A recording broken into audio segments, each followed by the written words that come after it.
The storm had arrived as if summoned by the county itself, deliberately, theatrically, without apology.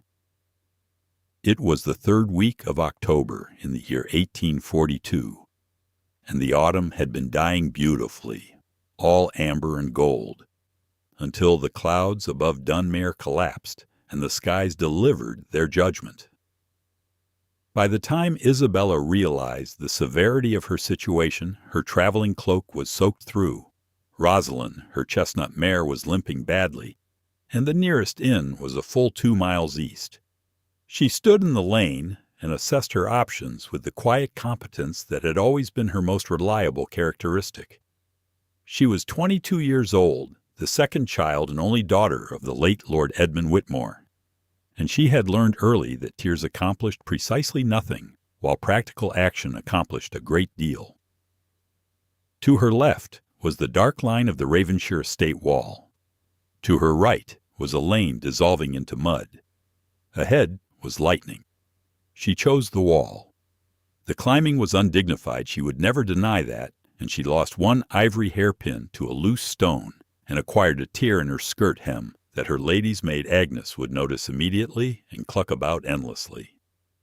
But she reached the top, swung her legs over, and dropped to the manicured grounds on the other side, with something approaching grace. The garden she landed in was extraordinary, even in the dark. Ancient yew hedges rose 8 feet high on either side, sculpted into immaculate geometric shapes, forming a corridor that led toward a massive structure of pale stone. The Ravenshire estate loomed against the storming sky like a fortress that had forgotten what peace felt, like all towers and Gothic arches and windows that flickered with the distant suggestion of firelight deep within. Isabella had heard stories about this place, of course. Every soul in Dunmere had. But she had never seen it from the inside before, and even through the driving rain, she could not help the small catch of breath that escaped her. She was so absorbed in staring at the house that she did not notice the man until he was 20 feet away. He moved with the particular economy of a person who has never needed to announce himself, no shuffling of feet, no clearing of throat, no consideration given to the comfort of others. He simply appeared, as though the storm had assembled him from shadow and cold intent, and stood regarding her with those extraordinary gray eyes. He was taller than she had expected a man to be, broader in the shoulder than seemed strictly necessary. His dark hair was rain-damp and pushed back from a face that had been carved with severe generosity. Strong jaw, sharp cheekbones, a mouth that looked as though it had forgotten how to be soft. He wore no hat. His black coat was of immaculate cut despite the weather. He held a lantern in one hand, and he held it still, the way a man holds things when he has learned that the world rewards stillness. He looked at her the way one looks at something inexplicable. Isabella looked back at him the way she looked at everything directly, without apology. The silence stretched between them, filled only by rain. "You are on private property," he said at last. His voice was exactly as she might have imagined it, low, controlled, carrying an authority so thoroughly ingrained that it no longer needed to be performed. "I'm aware," she said. "My horse threw a shoe and the storm arrived rather aggressively. I climbed the wall. I apologize for the intrusion." Something moved behind those gray eyes. Not warmth exactly, but its distant predecessor. Curiosity, perhaps, or surprise. "Most people," he said slowly, "do not trespass on Ravenshire land." "Most people," Isabella replied, "are not caught in the rain with a lame horse and limited options." She pushed a wet strand of dark hair from her cheek with what she hoped was a dignified gesture. "I don't intend to linger. I only need shelter for a short while, and then I'll continue to the village inn."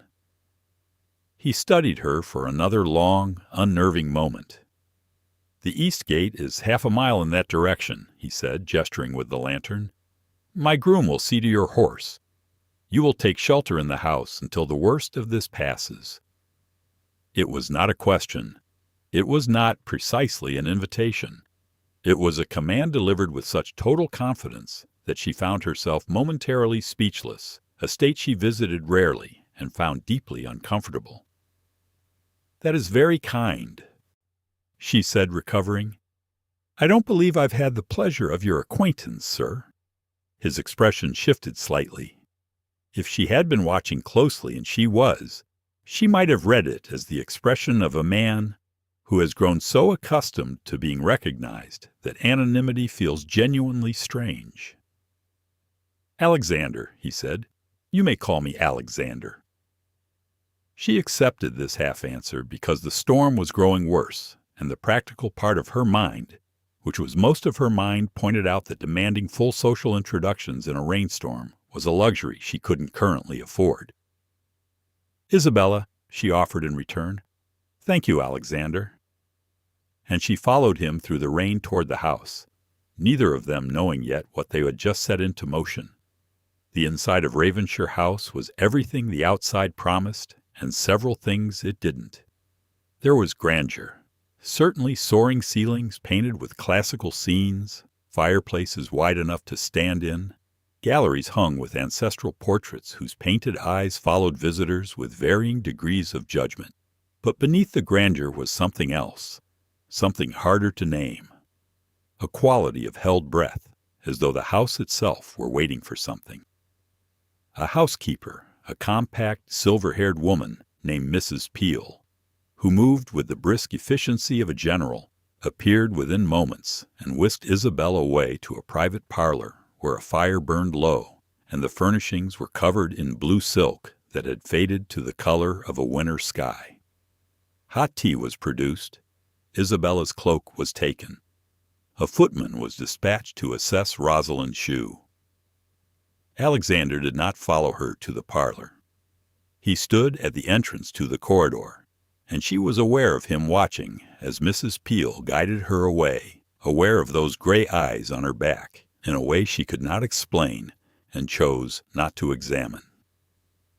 She sat by the fire and sipped her tea, and told herself, firmly, that she was simply a sensible woman who had made the practical choice in a practical situation, and that the peculiar fluttering in her chest was nothing more than the aftermath of a cold soaking.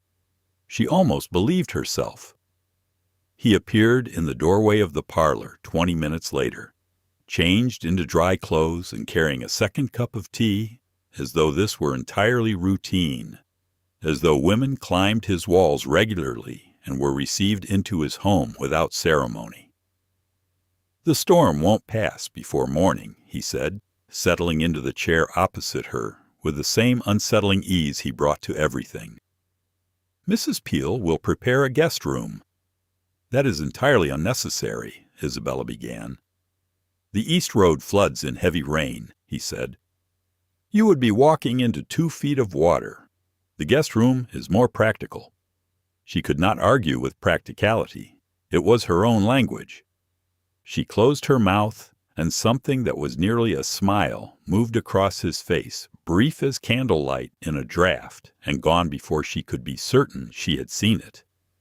"You are not afraid of me," he said. It was not a boast. It sounded, if anything, like an observation that puzzled him. Isabella set down her teacup. "Should I be? Most people are." "I've found that fear," she said carefully, "is most often the product of imagination rather than evidence. I have no evidence yet, Alexander. I prefer to wait for evidence." The silence that followed was different from the one in the garden. That silence had been wary. This one was almost companionable. "Where are you from?" he asked. "You're not from the village?" "Whitmore Hall," she said. "About 4 miles northeast." Something in his expression changed barely, a shadow crossing those gray depths, and then was controlled back into stillness so swiftly that she wondered if she had imagined it. "You are Edmund Whitmore's daughter," he said. It was not a question. and the way he said it, careful, contained, like a man handling something fragile and dangerous, made Isabella go very still. "I was," she said. "He died 2 years ago. You knew him." He looked at her for a long moment, and in that look was something she could not read. Something layered and shadowed, like old writing on a palimpsest, the newer words written over something older that still bled through. "Not well," he said at last. And he changed the subject smoothly and completely. And Isabella, who was sharp and perceptive, and not at all easily diverted, nevertheless allowed herself to be diverted. Because the fire was warm, and the tea was good, and she was too wet and tired to pursue shadows that evening. She did not yet know that those shadows would define everything that followed. She found out who he was the next morning. The storm had passed, as promised, leaving the Ravenshire grounds washed clean and glittering, the hedges jeweled with droplets, the long gravel drive steaming gently in the pale autumn sunlight. Isabella had slept in a guest room of extraordinary comfort, high ceilings, silk hangings in deep wine red, a bed that felt like being held and woken with the peculiar lightness of someone who has slept without dreams for the first time in a long while. She dressed in her still damp traveling clothes, which Mrs. Peel had pressed admirably, and went downstairs to find the house quiet and the breakfast room laid with enough food to sustain a small army. Her host was not present. A note in a precise, controlled hand, all clean angles, no flourishes. The handwriting of a man who thought in straight lines informed her that her horse had been reshod and was ready in the stable, and that she was welcome to depart at her convenience or take breakfast first. She took breakfast because she was hungry and because it seemed rude not to. She was just finishing her second cup of tea when Julian Cross arrived. He blew into the breakfast room like a cheerful wind. This tall, fair-haired man with laugh lines already etched deep at the corners of his amber eyes, despite being no more than 30. He stopped when he saw Isabella, registered her presence with evident surprise, and then broke into a grin of such unguarded warmth that it seemed, for a moment, impossible that he was connected in any way to the man she'd spent the evening with. "Good Lord," he said pleasantly. "Alex has company. Human company at that. Female human company. I shall have to note the date." "Sir Julian Cross," said the housekeeper from the doorway, with the resignation of a woman long accustomed to announcing guests who had already announced themselves. "The very same." He bowed with practiced ease and settled himself at the table, with the confidence of a man who considered all tables his personal property. "And you are?" "Isabella Whitmore. I was caught in last night's storm. His Grace was kind enough—" She stopped. The words had left her mouth before she caught them, but Julian Cross's expression had already changed a slight widening of those amber eyes. A recalibration, and she heard herself saying, "His Grace," and understood, with a cold clarity that swept through her like the storm itself, what she had just said. "His Grace," she repeated slowly. "Duke Ravenshire." Julian's smile had acquired a cautious quality. "The very same," he said again, more gently. Isabella set down her teacup with a control she was very proud of.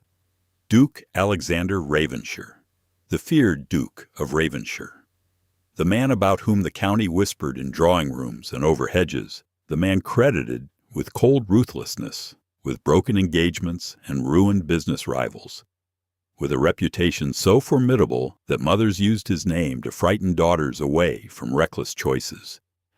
The man whose name her brother Nathaniel had spoken last week with venom and old grief. The man connected, though she didn't yet know the full shape of the connection, to her own family's hidden history. She had spent an evening with him. She had called him Alexander. She had told him she wasn't afraid of him. She stood. "I must go," she said. Julian rose as well, concern replacing the amusement in his expression. "Miss Whitmore, I assure you Alex is—" Please thank him for his hospitality, Isabella said, with every ounce of Whitmore composure she possessed. He was very kind. Good morning, Sir Julian. She was out of the breakfast room and through the entrance hall in less than 2 minutes. She did not look back. She almost made it to the door before she heard his voice. You've learned my name. He was standing at the top of the great staircase, in the act of descending, and the morning light from the high windows fell across him in a way that was almost painterly, all chiaroscuro and shadow. The harsh architecture of his face made somehow more striking by daylight rather than less. Isabella stopped in the entrance hall with her gloves in her hand and looked up at him. I should have asked last night, she said. I apologize for the oversight. He came down the stairs at the same controlled pace. He seemed to apply to everything, reached the bottom, and regarded her from a distance of 10 feet. Does it change things? He asked. It was such a direct question, so stripped of the social maneuvering she was accustomed to from men of his position. She found herself answering with equal directness. I don't know yet, she said honestly. For the second time, that almost smile moved across his face, and this time she was watching closely enough to be certain she'd seen it. Goodbye, Miss Whitmore, he said. Goodbye, Your Grace, she said. She walked out into the autumn morning, and she rode the 4 miles back to Whitmore Hall, and she told herself all the way home that this was the end of it, an accidental encounter, a night of accidental conversation, an interesting man who was entirely the wrong interesting man. She told herself this very firmly. She was still telling herself when she arrived home to find her brother Nathaniel waiting in the entrance hall with an expression like a storm cloud and a letter in his hand. Nathaniel Whitmore was 30 years old, handsome in a sharp-featured way, and had the habit of filling rooms with his anxiety, the way other men filled them with their laughter. He was already speaking before Isabella had removed her cloak. Where in God's name have you been? Agnes was frantic. I sent Thomas out on the east road at dawn. I was caught in the storm, Isabella said calmly. Rosalind threw a shoe. I found shelter. Where? She paused. The pause was half a second too long, and Nathaniel, who was many things, not all of them good, but who was undeniably perceptive, caught it. Where, Isabella? At the nearest house, she said, which was strictly true. She watched him read the truth in her face despite her best efforts, watched the color drain from his cheeks in stages, watched his jaw tighten. Ravenshire, he said. The word landed in the room like a dropped stone. I didn't seek it out, she said. The storm was severe. The road was flooded. Did you see him? Did you speak to him? Isabella set down her gloves. He was hospitable. I was treated with perfect propriety. You don't understand what he is, Nathaniel said, and his voice had dropped to something raw and furious. You don't know what his family did to ours. Then tell me, Isabella said. Tell me properly, not in fragments and implications. What did the Ravenshires do, Nathaniel? He turned away. He walked to the window. He gripped the sill with white-knuckled hands and stared out at the soaked garden. And she could see the war in him, the old grief against the need to keep things buried. Father told me, before he died, he said at last, quietly. There was a scandal. Years ago. Mother was involved. The old Duke Alexander's father was involved. He paused. Father's financial ruin was not entirely bad luck, Bella. There were people who pushed him toward it. People who benefited. The words landed slowly, like stones in deep water, each one sending ripples. The Ravenshires? She asked. I have always believed so, he said. Father couldn't prove it. I can't prove it. But the timing was too precise, the injuries too specific. He finally turned to look at her, and his face held a grief and fury that had been marinating for years. "You must stay away from him, Bella. Swear to me." Isabella looked at her brother. This man who carried so much, who had tried so hard, who had made so many questionable decisions in the name of saving a family that kept nearly drowning, and she thought of iron-gray eyes and a controlled voice saying her name in the rain. And she made a mistake. She promised. 3 weeks later, Lady Cecilia Ashford hosted the grandest ball of the autumn season, and all of Dunmere society arrived to be seen in their finest and to say things about each other that they would deny in the morning. Isabella attended because Nathaniel required her to, which was increasingly the shape their relationship was taking his requirements, her compliance, the slow narrowing of her choices like a corridor closing around her. She wore her best gown, ivory silk with pale gold embroidery that caught the candlelight, and she arranged her dark hair in the fashion Agnes considered most becoming. And she told herself that she was attending a ball and enjoying a ball, and that was entirely all she was doing. She did not expect him to be there. She should have. Dunmere's social world was not large. The Ravenshires were its apex. Of course he would be at Cecilia Ashford's ball. Of course the Duke of Ravenshire would be standing at the far end of the ballroom when she arrived, precisely where the candlelight was most flattering, to iron-gray eyes and severe, beautiful faces.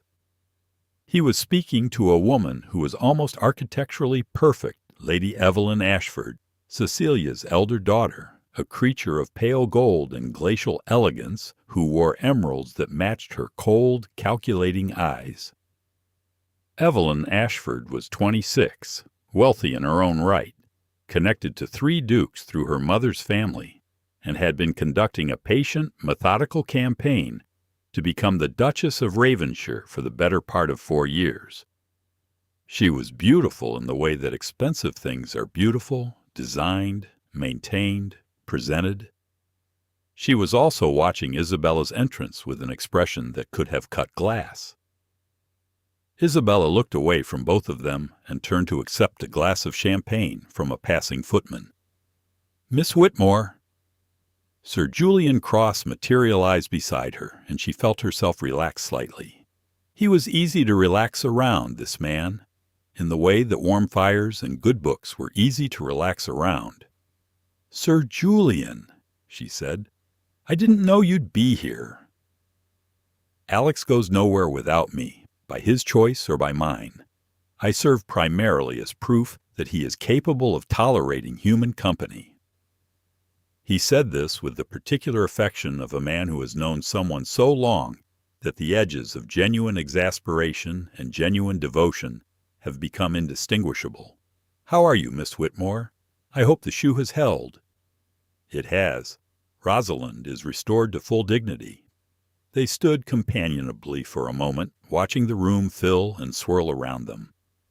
"He asked about you," Julian said, not looking at her. Very casually, very precisely. Isabel looked into her champagne glass. "Did he?" "Twice, which from Alex constitutes something approaching an obsession." He paused. "He also told me your name, your family, and the fact that you drink tea without sugar, which he appears to have memorized. I mention this in the spirit of scientific observation." "Sir Julian," Isabella said carefully. "Miss Whitmore," he replied in exactly the same tone, "you should know that my brother has strong feelings about the Ravenshire family, historical feelings." "I am aware of the history between the families," Julian said, and his voice had quieted. "I know more of it than most. And I would only say this. Whatever you have heard, and whatever the truth of those old events, and there is truth on all sides, none of it simple. Alex is not his father. He is not the story that society tells about him." He turned to look at her then, and his amber eyes were serious for once. "He's a good man, Miss Whitmore, in places most people never get close enough to see." Isabella said nothing. She thought about a man standing in the rain with a lantern, offering shelter without performance. She thought about a note in straight, unflourished handwriting. She thought about the pause when she said Whitmore and the careful way he'd said not well. She thought about her promise to Nathaniel. And then the orchestra struck up a waltz, and she looked up, and Duke Alexander Ravenshire was crossing the ballroom floor directly toward her. Society watched. This was not imagination. When the Duke of Ravenshire crossed a ballroom floor with intention, every pair of eyes in the room tracked him by instinct, the same instinct that turns every head toward a thunderclap, toward any phenomenon that concentrates force. He stopped before her. He was in evening clothes of immaculate black, and he wore them the way he wore everything, as though clothes were merely the practical consequence of having a body. He bowed, the exact correct depth, not servile, not casual. "Miss Whitmore," he said, "will you dance?" She heard Nathaniel's voice. "You must stay away from him." She heard Julian's voice. "He's a good man in places most people never get close enough to see." She heard her own heartbeat, which was doing something it had no business doing. "Yes," she said. "Thank you, Your Grace." He led her to the floor, and she was aware acutely, inescapably, of his hand at her waist, of the controlled power in that hand, of the care with which he held her not too close, absolutely correct. And yet the space between them felt charged, as though the air itself had an opinion about the two of them being in proximity. They moved into the waltz.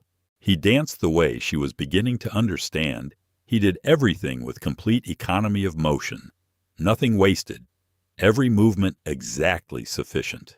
And he was good at it, which surprised her, and then she corrected herself for being surprised, because why shouldn't a duke be a good dancer?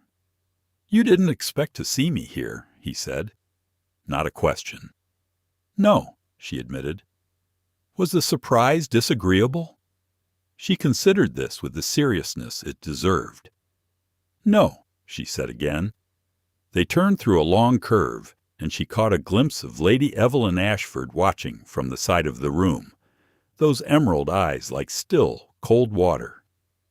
"Lady Evelyn appears displeased," Isabella said before she could stop herself. Something in his expression flickered. "Evelyn is frequently displeased. She considers displeasure a social tool." "She considers you hers," Isabella said. It came out quieter than she intended. He looked down at her then, and the directness of it, those gray eyes fully turned on her in the middle of a public ballroom, made her breath catch. "She is mistaken," he said. Isabella returned her gaze to the middle distance, because continuing to look at him while he looked at her like that was going to result in something she was entirely unprepared for. "My brother will be very unhappy about this dance," she said. "Your brother," he said carefully, "has reasons for his feelings. I don't dismiss them. I would speak to him if you thought it would help." "I don't know that it would." She paused. "There are old stories between our families, Your Grace. Stories I don't fully know." "No," he said, "you don't." And there was something in his voice, a weight, a conscience that made her look at him again despite herself. "Will you tell me?" she asked. His hand at her waist tightened, almost imperceptibly. "Not here. Not like this." He guided her through a turn, and his voice dropped lower, meant only for her. "There are things you should know, things I should tell you, but I need you to understand first that what I am about to feel, what I am already beginning to feel, I did not seek, I did not expect, and I am not, despite what your brother believes, my father." The waltz was ending. The music slowed toward its final cadence. "Isabella," he said. Her name and his voice was something entirely different from what it was in anyone else's. She looked up at him. "Meet me tomorrow evening," he said. "The East Garden, 9 o'clock. I need to speak with you properly, away from this." He gestured the smallest movement at the watching room around them. The music stopped. They stood for one heartbeat in the particular intimacy of a waltz that has just ended, close enough that she could see the pulse at his jaw and the set of his mouth that was not quite not wanting to reach for her. Then they separated and bowed and curtsied, and the room around them buzzed like a disturbed hive. Isabella walked back to Julian's side and asked for more champagne. She said nothing about tomorrow evening, but she was already deciding what to wear. She came at 9. The east garden of Ravenshire estate was different at night than it had been in that first rain-soaked encounter. Calmer now, the storm season feeling past, the air carrying the cold sweetness of late autumn. The yew hedges stood black against a sky thick with stars, and somewhere in the formal garden beyond, a night-flowering plant she couldn't identify was releasing a scent like warm honey in cold stone. He was there before her. Of course he was. He was standing by the stone urn at the end of the central path, a tall dark shape in the starlight, and he turned when he heard her on the gravel. "You came," he said. "I said I would." "You didn't say anything." "I came. That's the same." He was quiet for a moment, and she thought not for the first time that this man simply inhabited silence differently than most people did. For most, silence was absence. For him, it was a kind of presence. "Walk with me," he said. They walked. The gravel whispered under their feet. Above them, the stars were cold and indifferent and beautiful. "My father," he began, "was not a good man." He said it plainly, without drama or preface, the way you say something you've been working up to for a long time and have decided simply to deliver cleanly.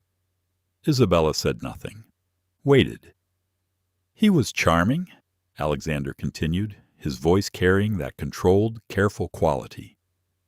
"He was charming the way that some things are charming because they are surface-only beautiful grain, but nothing inside. He wanted things, and he found ways to acquire them, and he was very skilled at ensuring that the costs were borne by others." "What did he want?" Isabella asked. "Money, power, and—" He paused. "And your mother." The words fell into the quiet garden like stones. Isabella stopped walking. "My mother died when I was 7, she said carefully. "I know." He stopped too and turned to face her, and in the starlight his expression was serious and careful, and something else she couldn't name. "I know that she died of a fever, and I know the circumstances of the years before that, and I have spent most of my adult life deciding whether to tell you what I know." "Tell me now," she said. The story came out slowly, piece by piece, like evidence laid on a table. His father, the late Duke, had pursued Eleanor Whitmore, Isabella's mother, before her marriage, and been refused. His father had not accepted the refusal gracefully. He had instead conducted a quiet, decade-long campaign of revenge against Edmund Whitmore, working through intermediaries, manipulating investments, poisoning business relationships, ensuring that the Whitmore fortune eroded in ways that seemed like bad luck, but were not. "Your mother knew what was happening," Alexander said. "She wrote letters to my father, to his solicitors, trying to stop it, threatening to expose the correspondence. I found the letters after my father died, in a box he'd kept locked in his study." He paused. "She was protecting your family, Isabella. She was fighting him, in the only ways available to her.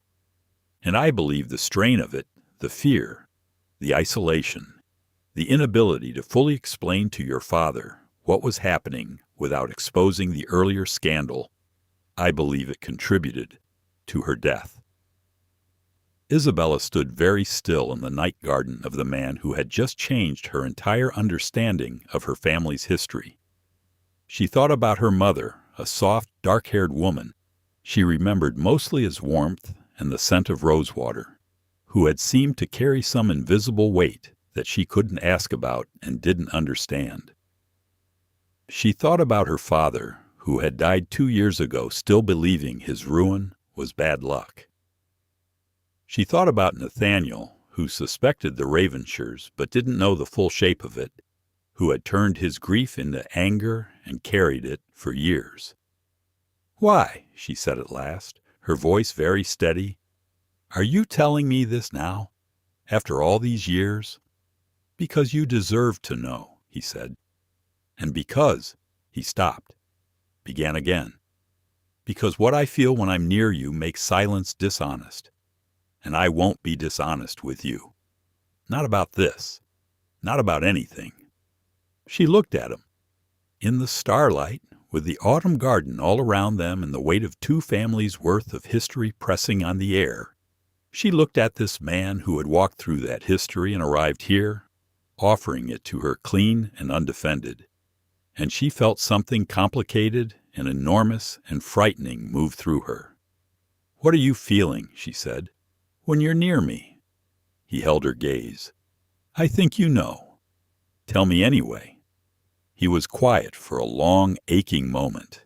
Then quietly, precisely, the way he did everything. "Like I might finally be finished with being alone." Isabella said nothing. The night garden breathed around them. The stars burned on. She reached out and took his hand. It was gloved, and hers was gloved, and the contact was entirely proper, and it undid him more completely than anything improper could have done, because it was chosen deliberately, with full awareness, by a woman who chose things carefully. They stood like that for a long time, not speaking. Neither of them spoke of what it meant. Neither of them needed to.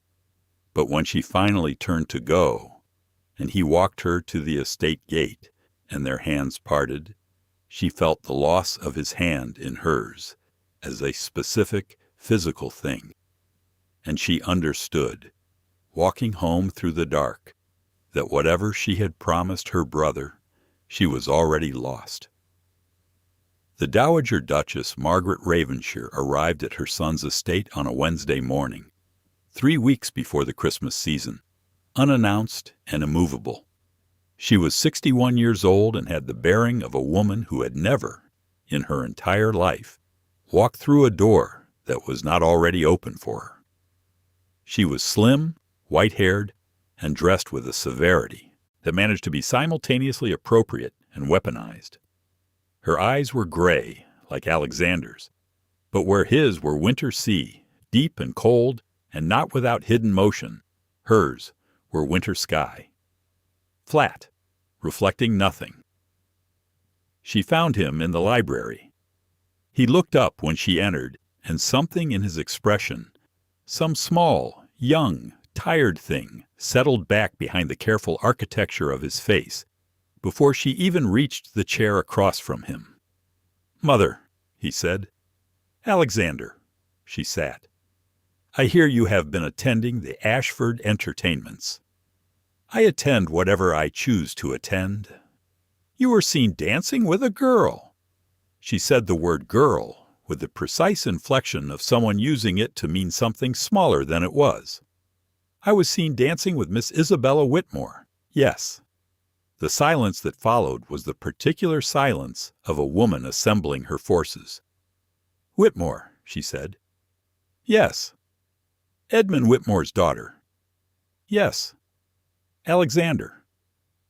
She leaned forward very slightly, not a gesture of intimacy, but of precision, as though she were adjusting a weapon's aim. "Whatever you imagine you're doing, I need you to understand the consequences. The Whitmore family is ruined. They have no fortune left, no connections of value, and a name carrying a historic scandal that any intelligent inquiry would uncover. There is nothing in that family that adds to ours." "I'm not looking for an addition," Alexander said. "What are you looking for, then?" He looked at his mother steadily. "Happiness, perhaps. That was always your great objection to it." Her expression did not change. He had perfected the same art from her. and it was its own kind of terrible inheritance. Happiness, she said, as though he had said something in a foreign language. Alexander, you have a responsibility to this family that happiness does not enter into. That is your philosophy, not mine. That is reality. The Ashford Alliance would bring— I know what the Ashford Alliance would bring, he said. His voice was still controlled, but the control had acquired an edge. I have been told what it would bring for 4 years. I have declined for 4 years. Nothing has changed. Everything has changed, the Dowager said sharply. The estate's eastern holdings need capital investment. The mine revenues are down. The connections Evelyn Ashford's family would provide are not worth what you're asking me to pay for them. Margaret Ravenshire looked at her son for a long, measuring moment. She is not worthy of you, she said at last, quietly, with a certainty that was the most dangerous kind, not cruel, but sincere. You don't know her. I know what she is, daughter of a ruined man from a family touched by scandal, without fortune or connections sufficient to justify the attachment. And she is— The Dowager paused. She is her mother's daughter, and her mother was a woman who caused this family considerable disruption. The temperature in the room dropped several degrees. Choose your next words very carefully, Alexander said.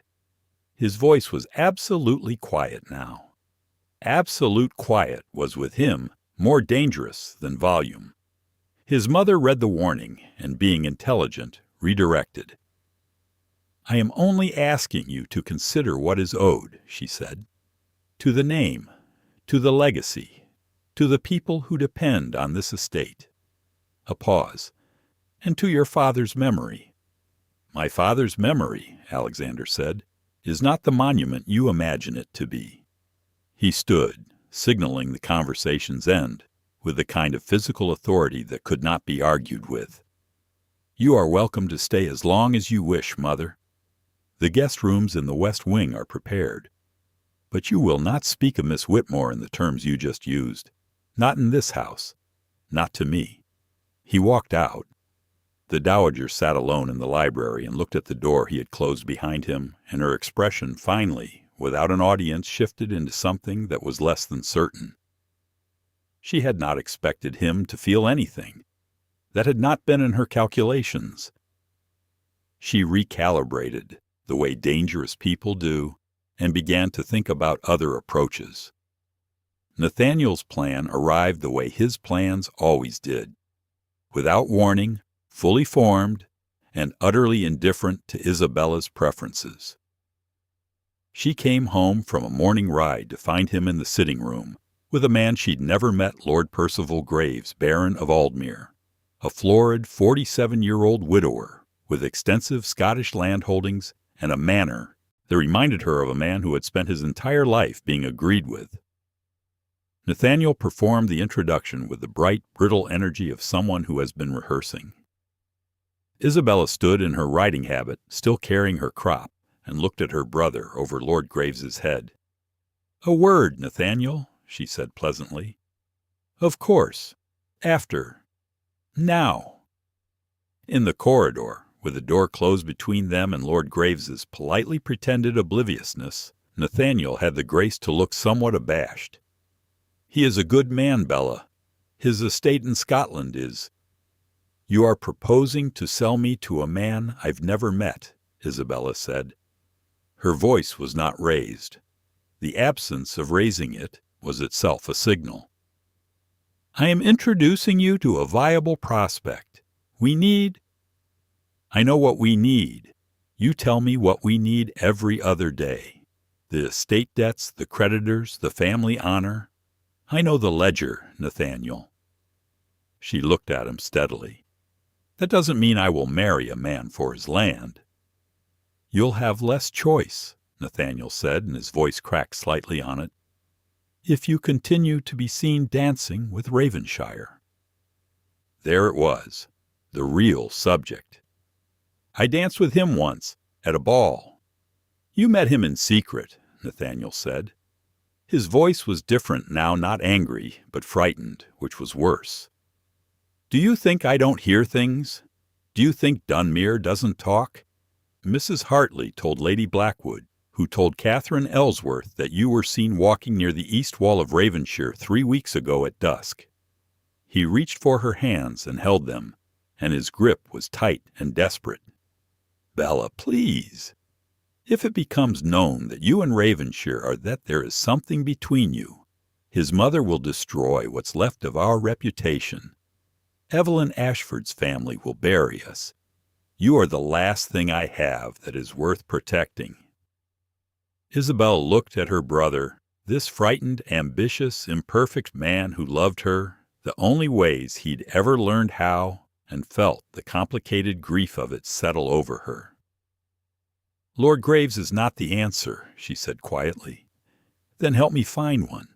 But not Ravenshire. Not him, Bella. I'm asking you." She took her hands back. She went upstairs. She sat at her window and looked out at the gray autumn sky, and thought about Alexander's voice saying, like, I might finally be finished with being alone. She thought about promises and what they cost. She thought about love, which she had always believed in the way you believe in things you haven't yet seen, but know are real by intuition and by the particular ache that accompanies their absence. And she thought about the letter she'd written last night and not yet sent, sitting on her desk in its sealed envelope. The letter reached him on Thursday. He read it in the library, standing, because he'd broken the seal before he'd sat down, and something in its opening lines, "I think we must not see each other again," had kept him standing.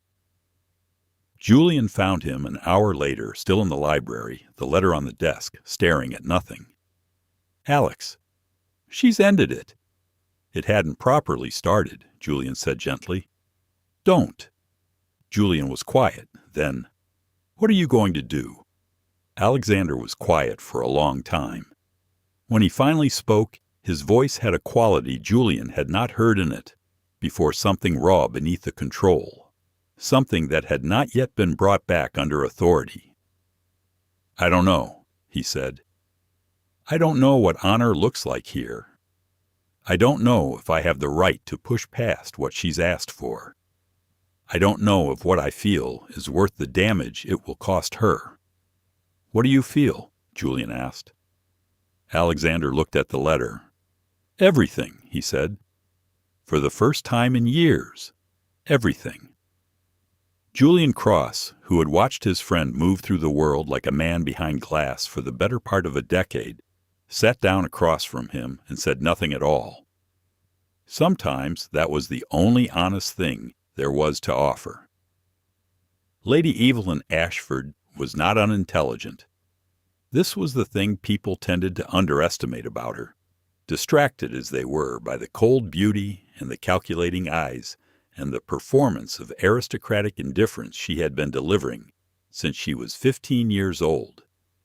She was, in fact, methodically, dangerously clever, and she had spent 4 years deploying that cleverness toward a single objective. She had been patient. She had been present at every social occasion. She had cultivated the Dowager Duchess's approval with the care of someone growing a rare and finicky orchid. She had declined 2 other proposals from men who were less but available now, because she had bet on the long game and she did not accept losing. And then Isabella Whitmore had climbed over a wall in a rainstorm and ruined 4 years of careful work in 3 weeks. Evelyn did not lose her composure. Losing one's composure was for people who had no strategy. She sat at her writing desk in the Ashford townhouse and thought about what she knew. She knew about the letters. She had been, for reasons that required no explanation to herself, cultivating a friendship with a woman whose late husband had been a solicitor in the elder Duke of Ravenshire's employ, a woman who had, over several cups of tea, and with the loosening effect of careful sympathy, mentioned certain things about certain correspondence that had passed through that office. She knew about Eleanor Whitmore. She knew about the old scandal. She knew things that, presented in the right way, to the right people, at the right moment, could shake Dunmere society like a snow globe. She sat for a long time, tapping one finger against her desk. Then she wrote 2 letters. The first was to the Dunmere Gazette Society column, unsigned, of course. The second was to the Dowager Duchess Margaret. The story broke the following week. Not loudly, not as scandal usually breaks in a single dramatic disclosure that everyone can point to.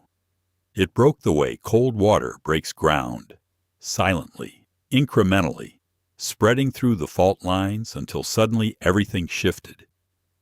It began with a mention in the Society column oblique, tastefully phrased, referring to revived interest in certain historical connections between 2 prominent county families and the romantic associations that had reportedly attended them. It was vague enough to require interpretation and specific enough that everyone who read it interpreted it correctly.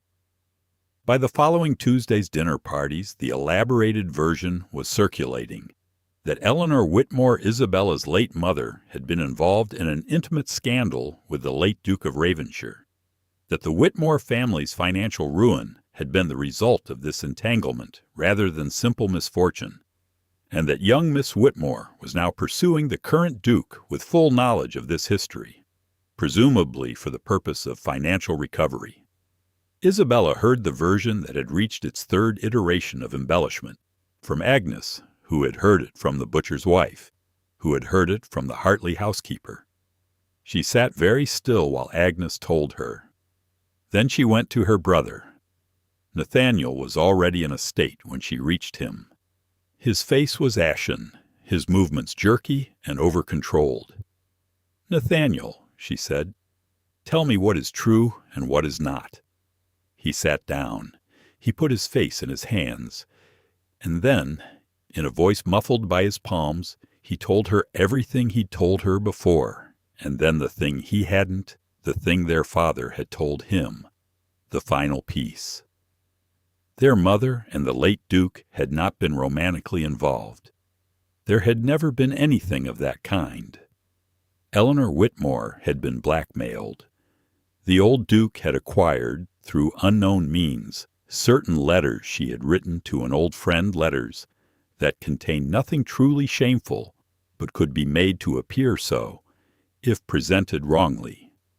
He had used them as leverage, as a means of silencing her, when she threatened to expose his financial manipulation of the Whitmore estate.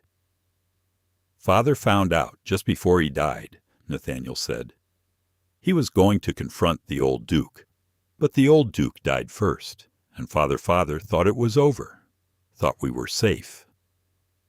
"We are not safe," Isabella said quietly. "No."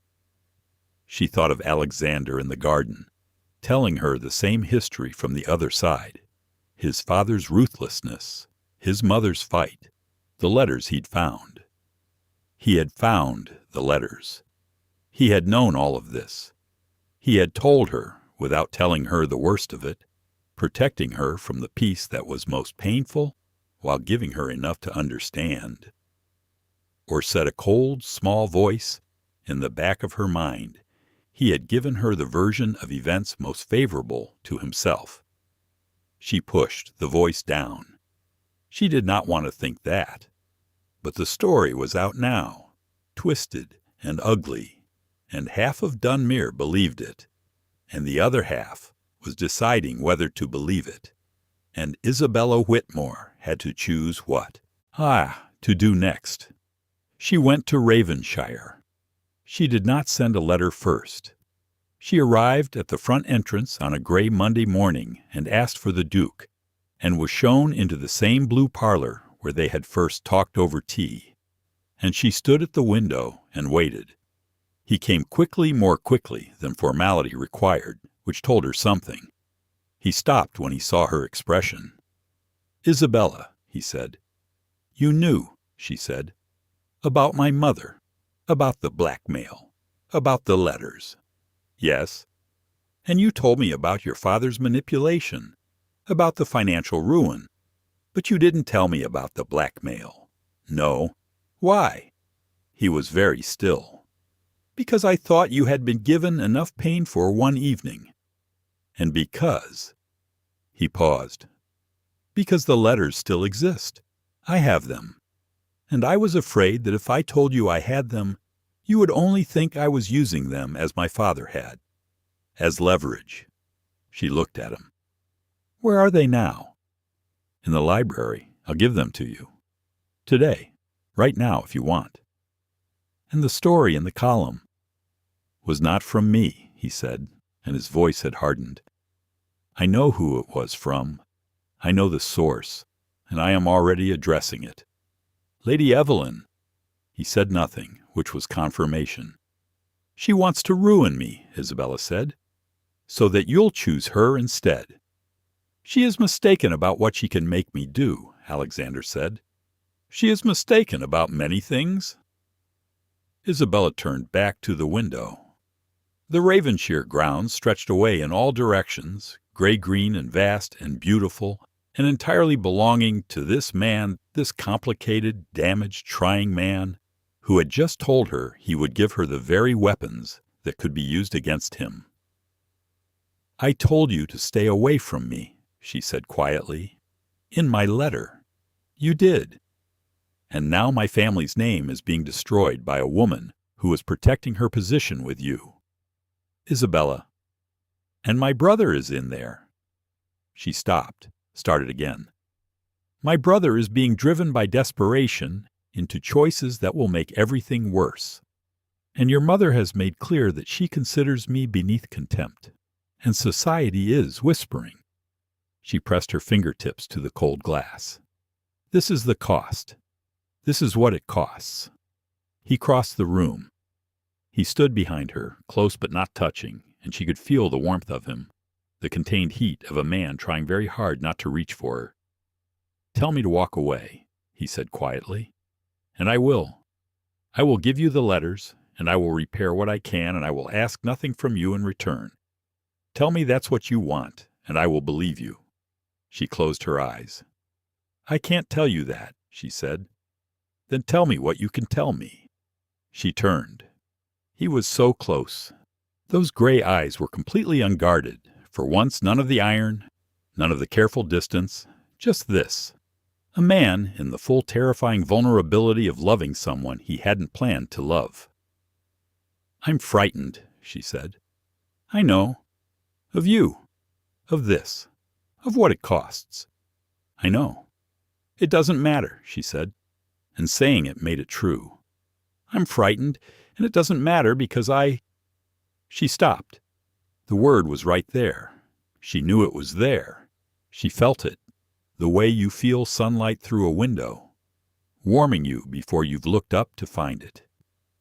Because I cannot imagine choosing not to be near you, even knowing everything, even with all of it. Alexander Ravenshire, who had been alone behind glass for so long that he had nearly stopped believing in warmth, reached up and touched her face.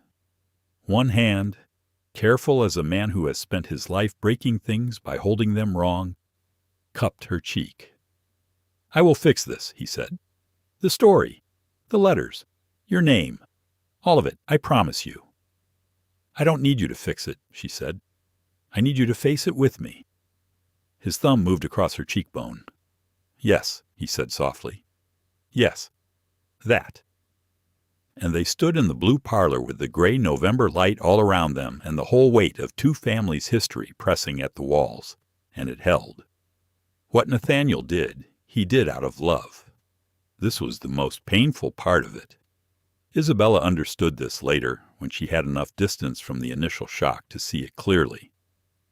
Everything her brother had done, the years of scheming, the pressure, the introduction of Lord Graves, and finally this he had done, because he loved her, and because he was afraid, and because he had never learned any other way to fight for the things he cared about except through control. But understanding did not prevent the damage. He met with the Dowager Duchess Margaret on a Tuesday in December. Isabella did not know about the meeting until after.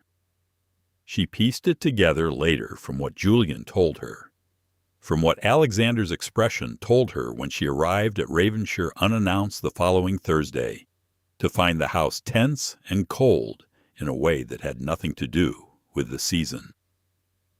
What Nathaniel had offered the Dowager, his silence about the late Duke's financial manipulation, his agreement to keep Isabella away from Alexander, and his support for the Ashford engagement in exchange for the clearing of the Whitmore estate's debts. What the Dowager had offered Nathaniel, the debt settlement and a promise that the society column story would be quietly quashed. What neither of them had accounted for, that Alexander had been told about the meeting by a member of his household staff who had been present, and that Alexander, who had spent 34 years living inside his mother's machinations, could read the shape of it with the precision of long practice. He was very quiet when Isabella arrived.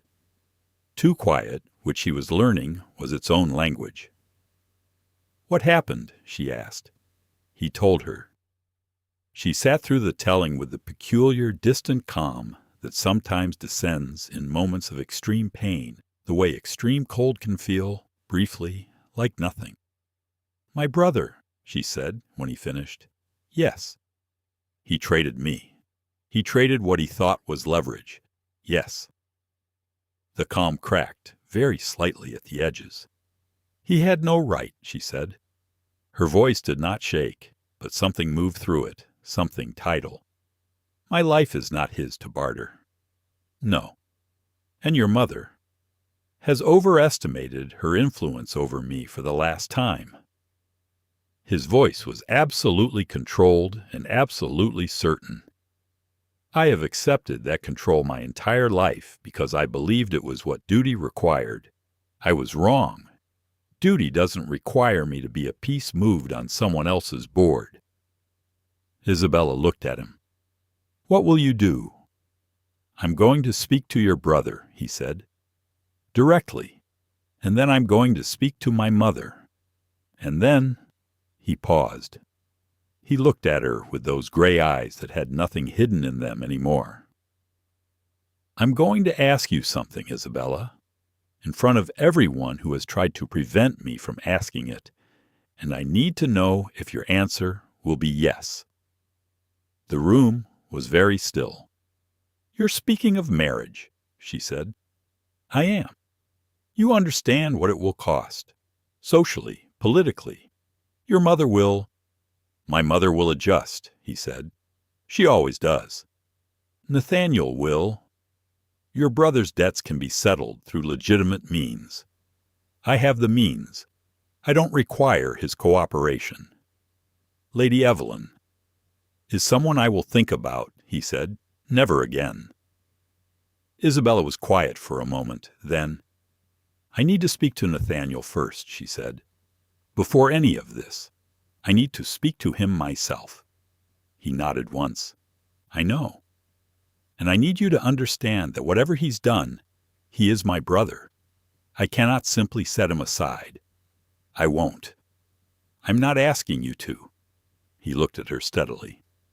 "I'm asking you to trust that there's a way through this that doesn't require anyone to be set aside. I'm asking you to believe that."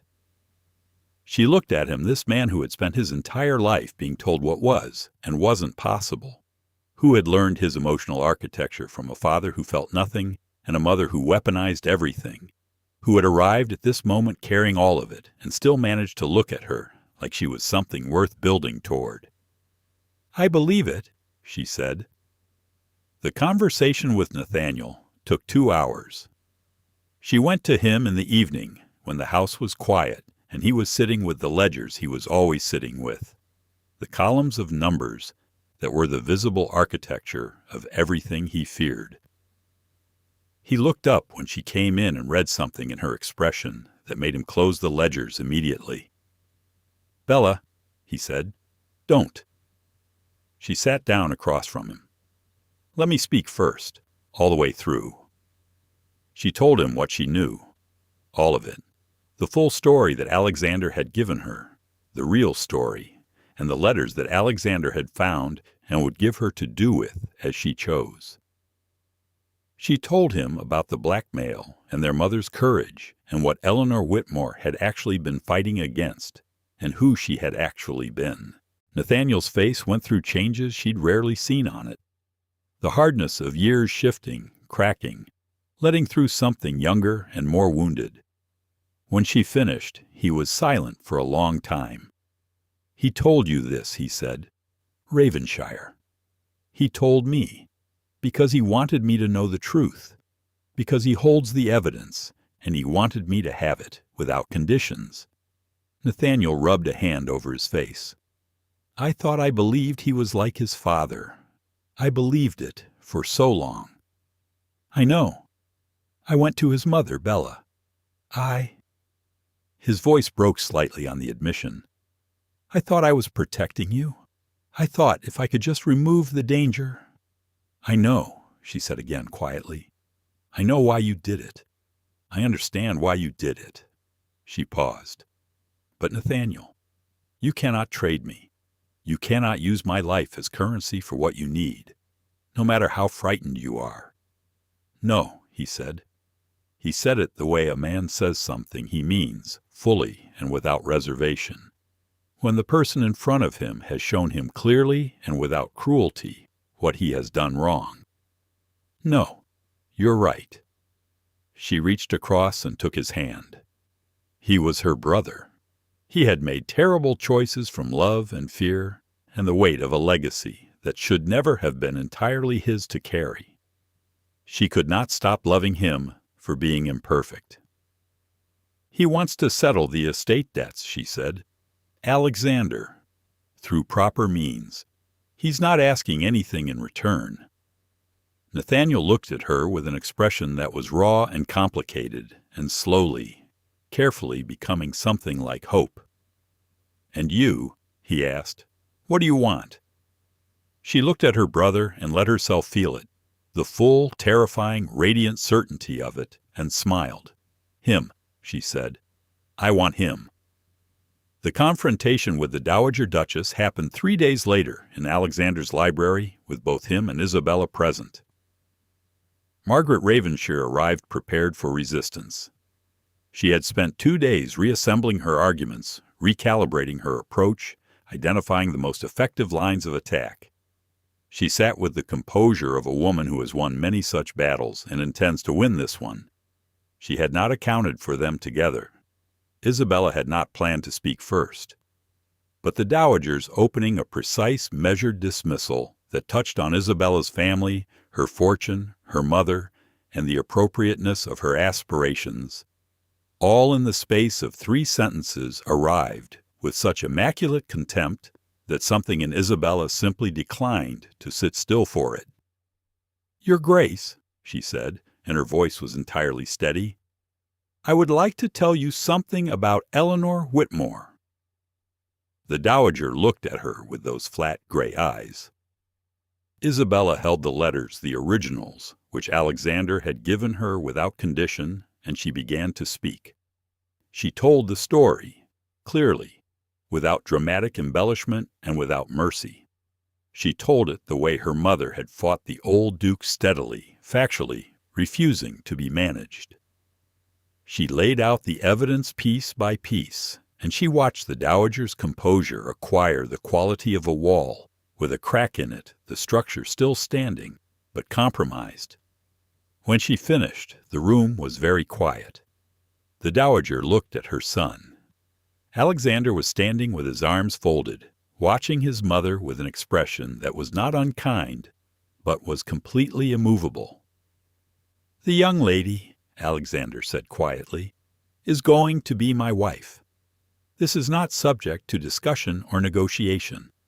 What is subject to discussion is whether you will be part of our lives or whether the distance between us will be exactly as wide as you choose to make it." He paused.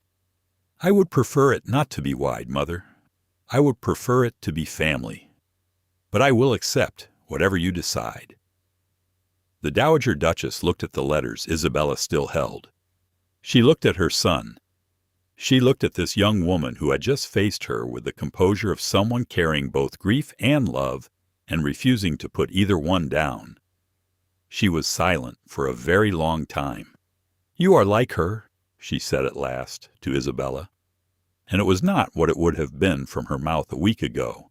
It was something different, something in which admiration and guilt were doing complicated work. "Your mother. You are very like her." "I hope so," Isabella said. "She was remarkable." Another silence. "I will require time," the dowager said finally. She rose. She looked at her son once more, briefly, and in that look was the particular complicated grief of a woman who has made her child's love into a battleground, and has finally, perhaps too late, understood what that cost. "Time is yours," Alexander said. "As much as you need."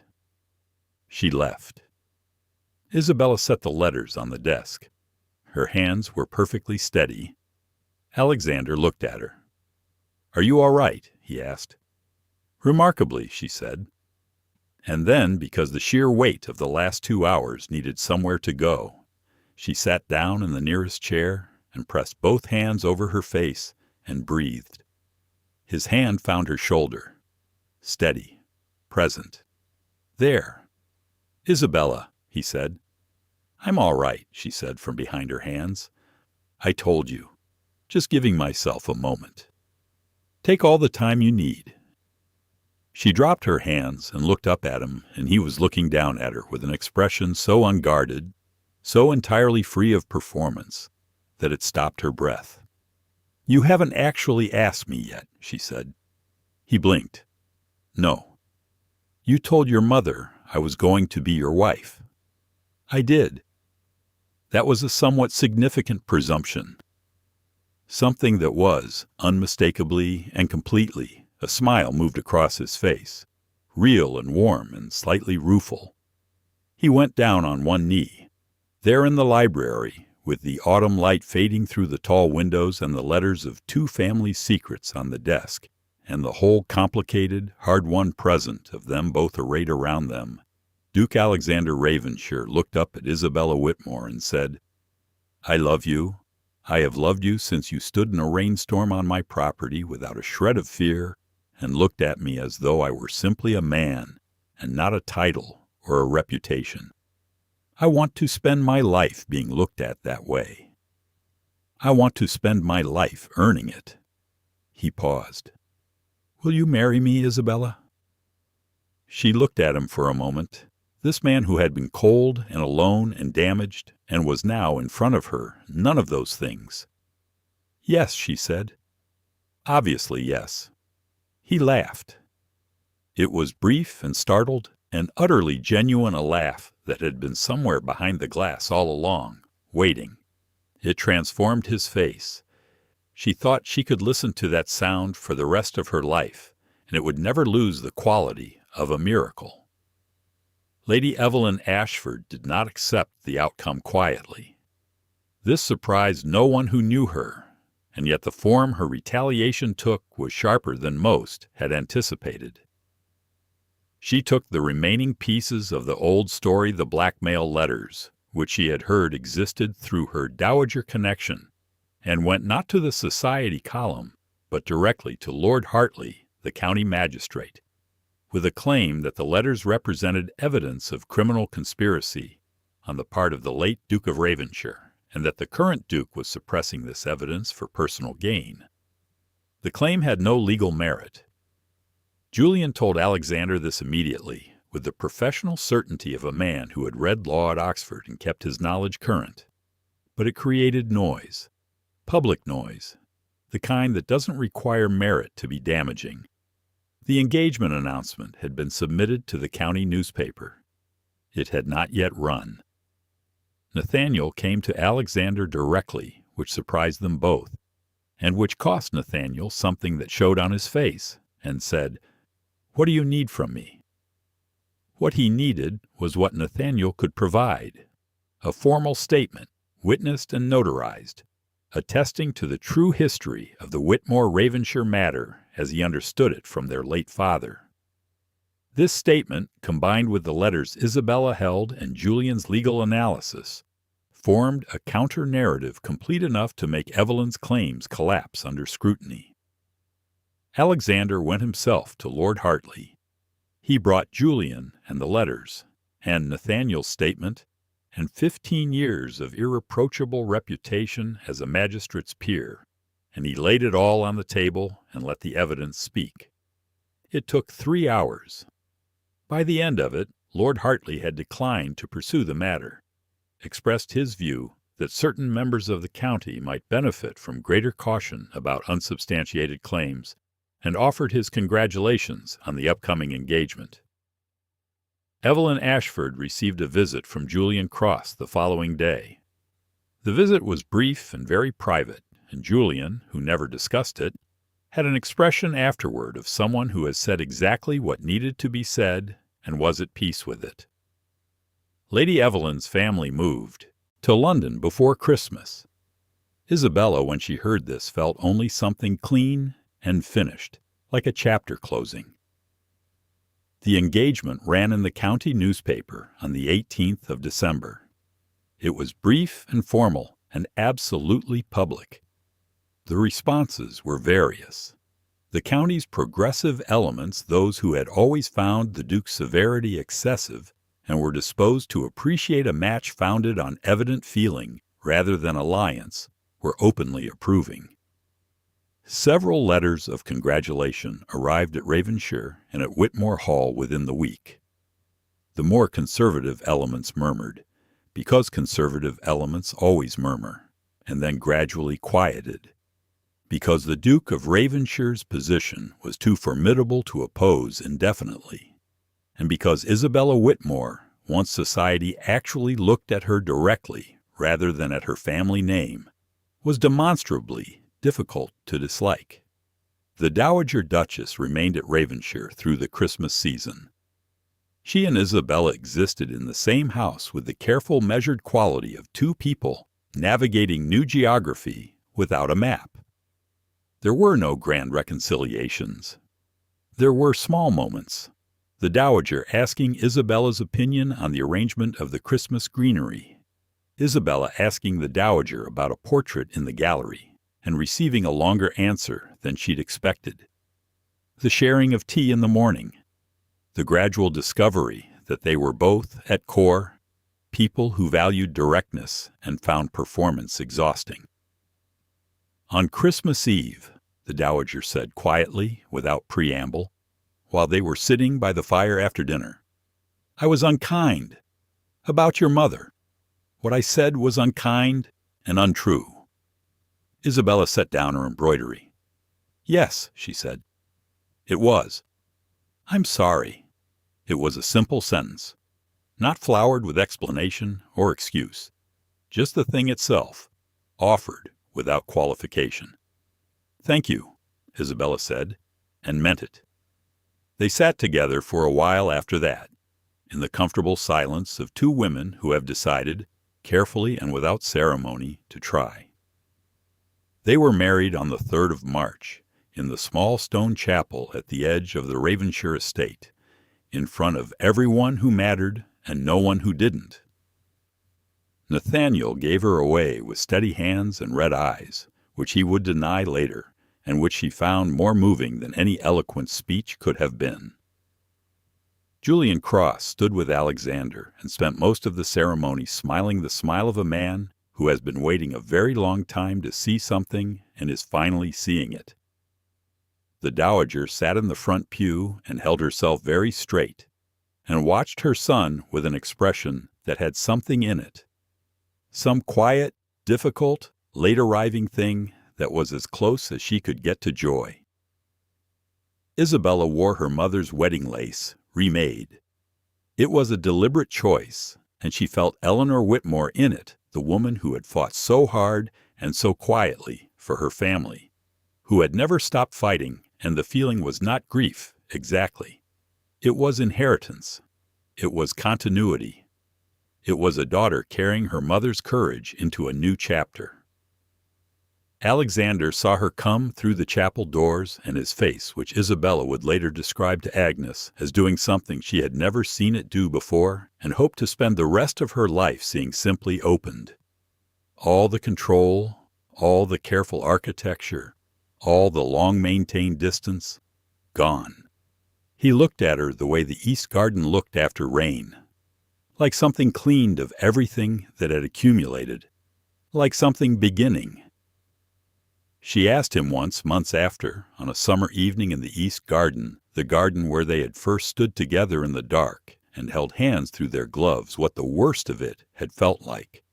The long years before, the alone years.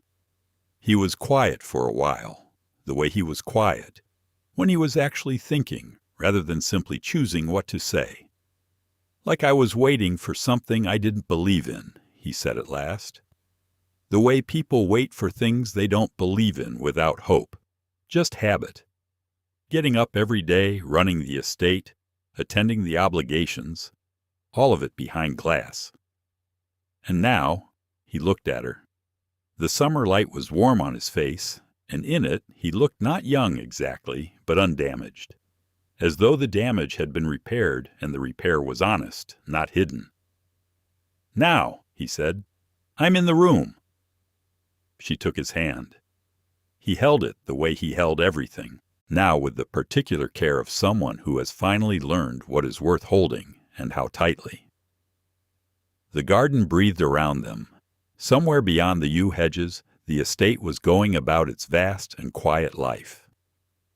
Inside the house, there was a room they had spent 3 weeks preparing, in anticipation of an arrival they were both trying not to hope for too loudly yet.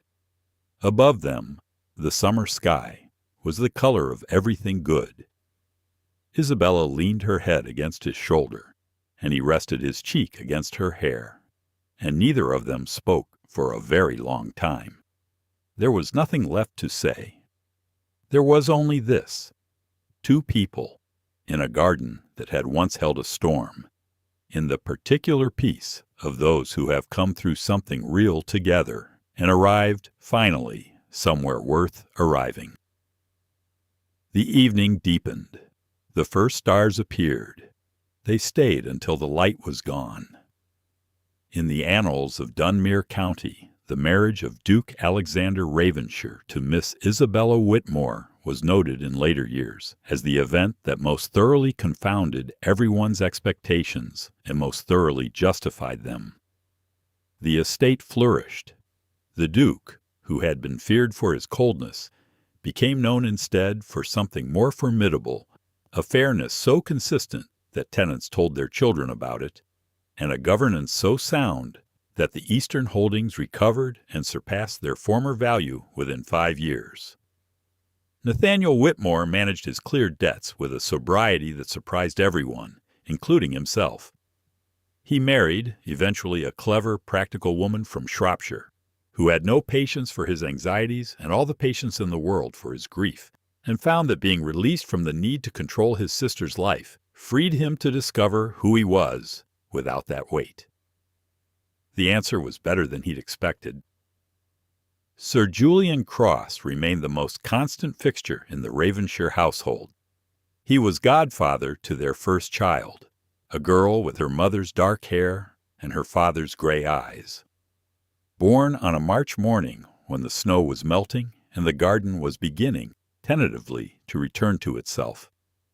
He claimed, at the christening, that he had orchestrated the whole thing. Nobody entirely disagreed. The Dowager Duchess Margaret lived another 12 years, and in those years she and her daughter-in-law moved from careful navigation to something genuine and unexpected, a respect that deepened over time into affection, and from affection into a bond built on shared directness and shared love for the same man. She never entirely lost the severity. Isabella never expected her to. But the severity, without the weapon-making, was simply itself a quality, like any other, that could be lived with. As for Alexander and Isabella, what they had was not the love of stories. It was harder than that, and stranger and more particular. It was the love of two specific people who had learned, slowly and with difficulty, how to be honest with each other, who had inherited damage and done the work of understanding it, rather than passing it on, who had chosen every day to be in the room. On autumn evenings, when the light was right and the hedges smelled of cold earth and the stars were beginning over the old stone of the estate, they sometimes walked in the east garden, the garden where it had begun. In the rain and the dark, two strangers finding each other on the wrong side of a wall. Some storms end the world. Some storms begin it. Theirs had done both, and they were grateful for every inch of it.